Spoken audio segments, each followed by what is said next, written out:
ഡ്രോണിൽ നിന്ന് വിക്ഷേപിക്കാവുന്ന മിസൈൽ വിജയകരമായി പരീക്ഷിച്ച ഇന്ത്യ.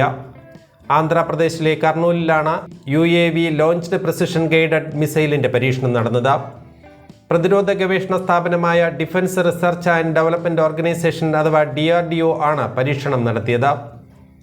ഈ പരീക്ഷണത്തിൽ പ്രതിരോധ മന്ത്രി രാജ്നാഥ് സിംഗ്, DRDO വ്യവസായ പങ്കാളികൾ, സ്റ്റാർട്ടപ്പുകൾ എന്നിവർക്ക് അഭിനന്ദനങ്ങൾ അറിയിച്ചു. ഈ പരീക്ഷണം ഇന്ത്യയുടെ മിസൈൽ ശേഷിക്ക് വലിയൊരു മുന്നേറ്റം നൽകുമെന്ന് സോഷ്യൽ മീഡിയയിൽ മന്ത്രി വ്യക്തമാക്കി. നിർണായകമായ പ്രതിരോധ സാങ്കേതിക വിദ്യകൾ സ്വാംശീകരിക്കാനും ഉൽപ്പാദിപ്പിക്കാനും ഇന്ത്യൻ വ്യവസായം ഇപ്പോൾ തയ്യാറാണെന്ന് ഈ വിജയം തെളിയിക്കുന്നുവെന്നും ഇന്ത്യയുടെ പ്രതിരോധ ശേഷിക്ക് ഇതൊരു വലിയ ഊർജ്ജമാണ് പകർന്നതെന്നും പ്രതിരോധ മന്ത്രി എക്സിലൂടെ അറിയിച്ചു. അത്യാധുനിക സാങ്കേതിക വിദ്യകൾ പരീക്ഷിക്കുന്നതുമായി ബന്ധപ്പെട്ട DRDOയുടെ നയത്തിന് അനുസൃതമായാണ് പരീക്ഷണത്തിനായി കർണൂലിലെ കേന്ദ്രം തിരഞ്ഞെടുത്തത്. ഭാരം കുറഞ്ഞതും കൃത്യതയുള്ളതും വിവിധ വ്യോമ പ്ലാറ്റ്ഫോമുകളുമായി പൊരുത്തപ്പെടുന്നതുമാണ് ഈ മിസൈൽ.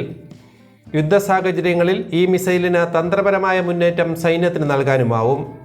ഇന്ത്യയുടെ ഹൈടെക് പരീക്ഷണങ്ങൾക്കുള്ള അടിസ്ഥാന സൗകര്യങ്ങൾ അതിവേഗം വികസിച്ചുകൊണ്ടിരിക്കുന്നു എന്നതിൻ്റെ ഉദാഹരണമാണിതെന്ന് വിദഗ്ധരും ചൂണ്ടിക്കാട്ടുന്നു.